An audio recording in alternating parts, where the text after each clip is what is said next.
Government of Punjab की जानिब से ओन अ कार स्कीम का आगाज कर दिया गया है। यानी इस स्कीम के जरिए से तमाम सरकारी मुलाजमीन को जो है वो उनकी अपनी गाड़ियां देने का जो है वो प्लान बनाया गया है। और इस स्कीम के क्या जो है वो मकासद होंगे, मजीद इसके ऊपर डिटेल से बात करेंगे। और सबसे बढ़कर ये कि गाड़ी की इंस्टॉलमेंट कितनी होगी, रजिस्ट्रेशन फ़ी का क्या जो है वो क्राइटेरिया होगा, और उसके अलावा आपको इसका कितना मार्कअप अदा करना पड़ेगा। इन तमाम सवालात की तफसीलात के साथ मैं हूं हैदर बट और आप देख रहे हैं मेरा फेसबुक और YouTube channel.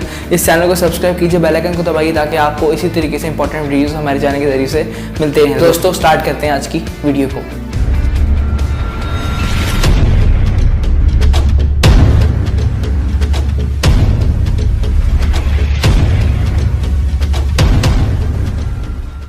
Welcome back to the video के अंदर हम लोग इंशाल्लाह डिटेल से देखेंगे कि गवर्नमेंट की तरफ से क्या क्या असूल व ज़वाबित इस स्कीम के हवाले से तय किए गए हैं।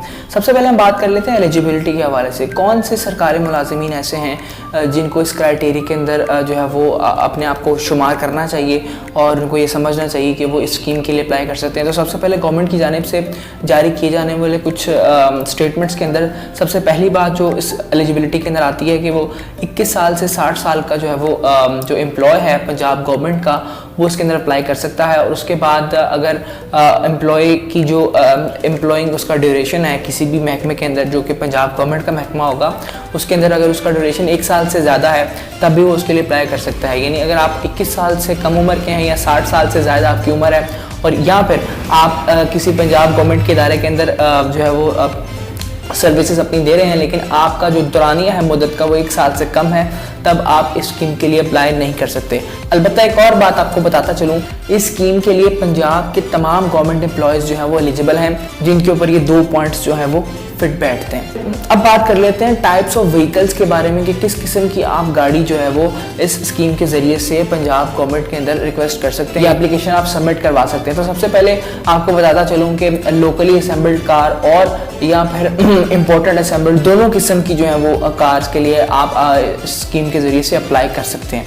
तीसरी important cheese method of insurance के हवाले से है। यानी इस स्कीम के अंदर कदम रखने के बाद आपको किन मराहिल से गुजरना पड़ेगा, किस किस्म का आपके सामने सारा प्लान रखा जाएगा कि आपने इस कार की जो इंश्योरेंस अदा कर रही है वो किस हवाले से अदा कर रही है। तो उसके ऊपर एक नज़र डाल लेते हैं। इंस्टॉलमेंट्स का जो दौरानिया रखा गया है वो 5 साल है। आप 5 साल से ज़्यादा का दौरानिया नहीं रख सकते। 5 साल के अंदर अंदर आपने अपनी अप्लाई करदा गाड़ी की जितनी भी रकम है उसको इंस्टॉलमेंट की सूरत में 5 साल के अंदर अंदर आपने अदा करना होगा।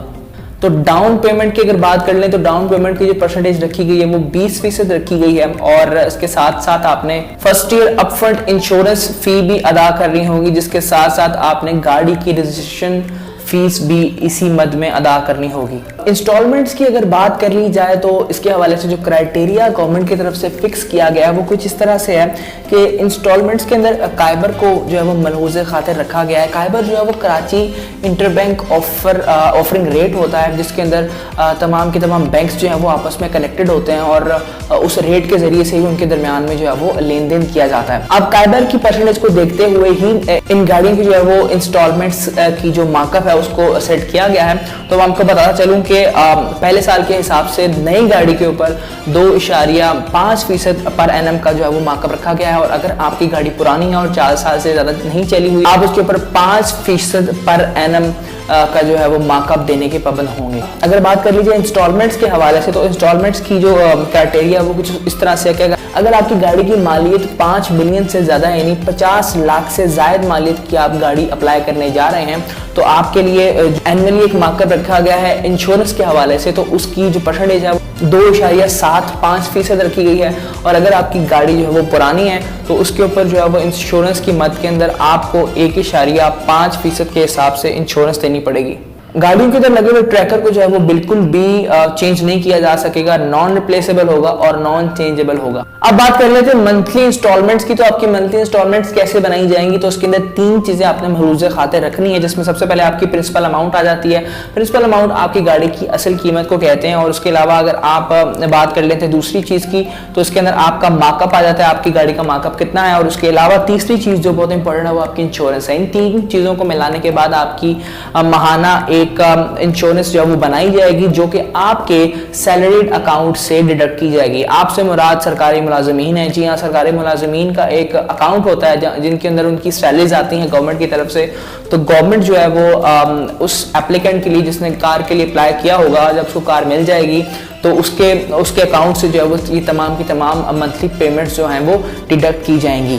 और यहाँ पर मैं छोटी सी बात आपको बताना चलूँ कि आपको जैसे अंदाजा हो सकता है कि आपकी सैलरी के हवाले से कौन सी गाड़ी आपके लिए ज़्यादा फिजिबल होगी, तो उसका एक फॉर्मूला होता है DBR के नाम, डेट बर्डन रेशियो, यानी आपकी जितनी भी तनख्वाह है उसको पहले देखा जाएगा कि आपकी तनख्वाह कितनी है, उसकी कितनी इंस्टॉलमेंट्स अदा कर सकते हैं। मिसाल के तौर पर अगर आपकी तनख्वाह 60,000 रुपये है तो आप इसका 50% निकालें तो वो 30,000 बनता है। तो अगर आप कार के लिए जाते हैं तो आप इस तनख्वाह के हवाले से सिर्फ और सिर्फ 30,000 रुपया पर मंथ एक इंस्टॉलमेंट जनरेट कर सकेंगे।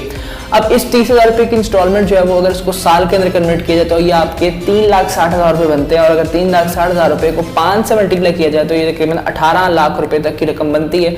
इसका मतलब है कि आपकी जो गाड़ी की रकम है वो 18 लाख भी नहीं होगी। जी हाँ दोस्तों, क्योंकि इसके अंदर आपकी जो है वो मार्कअप की रकम भी इंक्लूड होनी है और उसके अलावा आपकी जो इंश्योरेंस की रकम है वो भी इंक्लूड होनी है। तो ये सारी रकम इंक्लूड होने के बाद तकरीबन 18 तक जानी चाहिए। तो अगर देखा जाए जनरल आपकी कार की जो प्राइस है वो तकरीबन 12 से 13 लाख रुपए के करीब होनी चाहिए, जिसको आप आसानी से अपनी इस तनख्वाह के अंदर इंश्योरेंस के जरिए से अपने नाम करवा सकेंगे। अब बात कर रहे थे कि अगर किसी सूरत में एप्लीकेंट की तरफ से इंस्टॉलमेंट्स के अंदर लेट वो हो जाता है, वो टाइम पे अदा नहीं कर पाता, तो उसके हवाले से भी गवर्नमेंट ने कुछ चीजें बता दी हैं कि 1 रुपए जो है वो आपके एक दिन के कटेंगे पर 1000 रुपीज। जी हाँ, 1000 रुपए के पीछे आपके 1 रुपए काटे जाएंगे। इसके अलावा एप्लीकेशन के जो चार्जेस रखे गए हैं वो नॉर्मल केस के अंदर जो जितने भी होते हैं बैंक ऑफ पंजाब के अंदर उतने ही रखे गए हैं। रजिस्ट्रेशन चार्जेस जो गाड़ी के होंगे वो एक्साइज की जानिब से जो है वो डिसाइड किए जाएंगे, वो भी आपने ही देने होंगे।